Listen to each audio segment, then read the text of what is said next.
Ganoderma adalah pembunuh senyap ladang sawit. Ramai pekebun mengalami kerugian akibat penyakit Ganoderma ini. Antara kesannya, hasil buah sawit mula berkurang. Buah menjadi kecil dan tidak normal atau dikenali sebagai buah landap.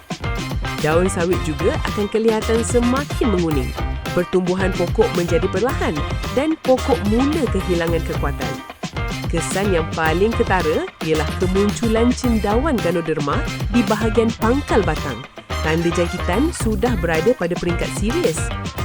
Ganoderma menyerang secara perlahan melalui tanah, bermula dari akar dan pangkal batang. Pada peringkat awal, simptom selalunya sukar dikesan, menyebabkan ramai hanya menyedarinya apabila kerosakan sudah berlaku.